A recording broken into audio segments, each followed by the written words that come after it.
தமிழ் பண்பாடு வலையொலி தமிழர்கள் அனைவருக்கும் வணக்கம். இந்த செவ்வியல் உருபன் மீட்பு பற்றி நாம் ஏற்கனவே ஒரு பொழிவை வழங்கியிருக்கிறோம்.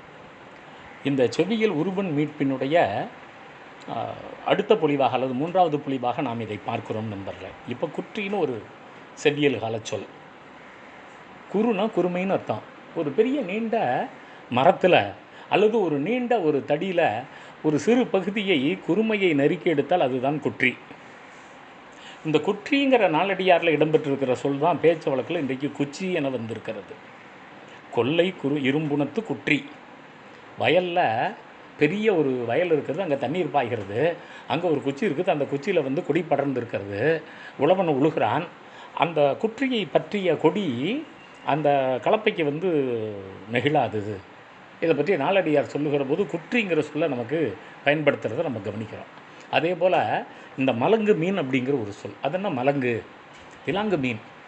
அந்த பக்கம் தலையையும் இந்த பக்கம் வாழையும் காண்பிப்பவர்கள் இவர்கள் ஒரு பக்கம் நிற்க மாட்டார்கள். அப்படி சொல்கிறப்போ இந்த மலங்கு மீன் அப்படிங்கிற ஒரு சொல்லாட்சி 20ஆம் நூற்றாண்டில் இன்றைக்கு அது நீட்சியாக விலங்கு மீன் என மாறி விலாங்கு மீன் என மாறி இருக்கிறது.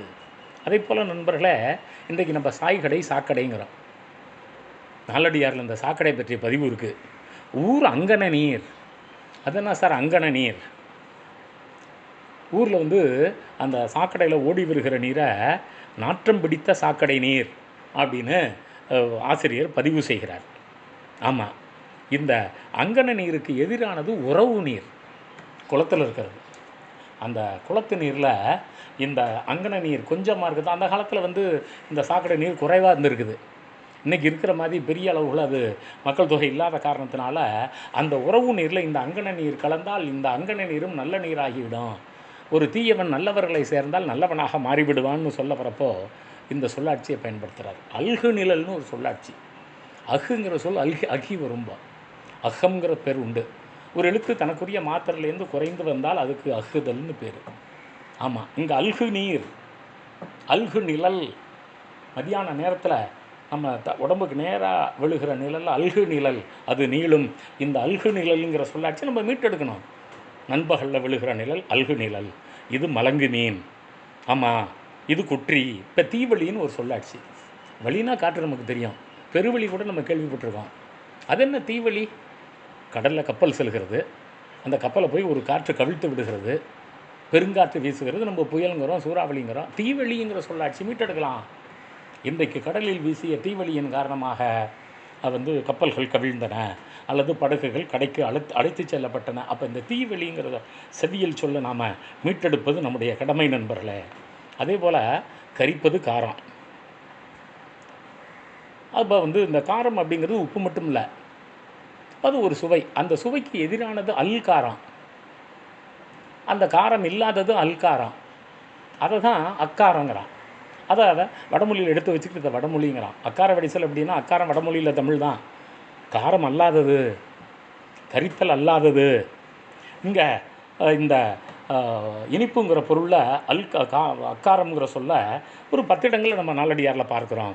இந்த அக்காரம் தமிழ் சொல் என்பதையும் நாம் கவனத்தில் கொள்ள வேண்டும் நண்பர்களே. அதே போல் ஆன்ற மதிப்பு, அவமதிப்புன்னு 2 சொல் நண்பர்களே. மதிப்புலேயே சிறந்த மதிப்பு செவ்வியல் காலத்தில் ஆன்ற மதிப்பு என சொல்லப்படுகிறது. அவம் அப்படின்னா தூய தமிழில் கேடு, வீண், பயனின்மை. அது கூட எதிர்மறை பொருள் இல்லை, வடமொழியில் அது எதிர்மறை பொருள். இங்கே கேடுங்கிற பொருள். கேடு பயக்கிற மதிப்பு, வீணான மதிப்பு, பயனற்ற மதிப்பு. அப்போது அவமதிப்பு என்ற சொல் தூய தமிழ் சொல்லாக நம்மால் இங்கே பார்க்கப்படுகிறது.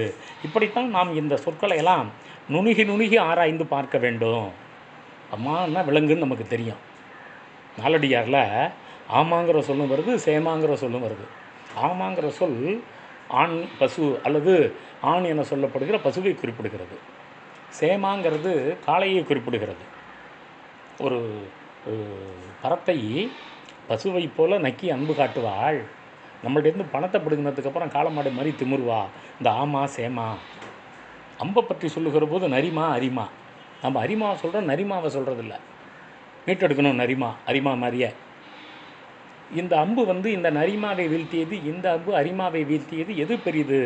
அரிமாவை வீழ்த்திய அம்பு தானே பெரிதாக இருக்க முடியும். நரிமாதை வீழ்த்திய அன்பு எப்படி பெரிதாக இருக்க முடியும் என்று இங்கே நம்முடைய ஆசிரியர் குறிப்பிடுகிற போது நாம் மிக நுட்பமாக கவனிக்கிறோம் நண்பர்களே. இப்படி இந்த நாலடியாரில் கூறப்படுகிற மீட்டெடுக்க வேண்டிய கலை சொற்கள் அல்லது மீட்டெடுக்க வேண்டிய உருபன்கள் நிறைய இருக்கின்றன நண்பர்களே. நான் ஏற்கனவே கமுகு பற்றி சொன்னேன். நம்ம இன்னும் பார்க்க மரம் தான் சொல்லிகிட்டு இருக்கோம். கமுகுங்கிற சொல்லாட்சியை நாம் பயன்படுத்துறதில்லை. ஆமாம். அப்போது ரொம்ப நுட்பமாக ஆசிரியர் இங்கே பல வழக்காறுகளையும் கூட குறிப்பிட்டு சொல்லுகிறார் இந்த சிறிய சொற்களில். ஆமாம், நல்லவர்கள் தீயவர்களோடு இருப்பதால் மட்டும் அழிந்து போக மாட்டார்கள்.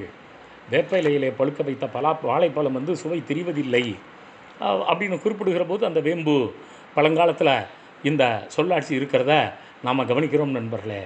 இப்படி இந்த நாலடியாரில் நாம் தமிழர்கள் மீட்டெடுக்க வேண்டிய சொற்கள் நிறைய இருக்கின்றன. வினைமுற்று, வினையெச்சம், குறிப்பு வினைமுற்று, இன்னும் பெயர் சொல் பல இருக்கின்றன. அவற்றை நாம் தொடர்ந்து சிந்திப்போம். நன்றி.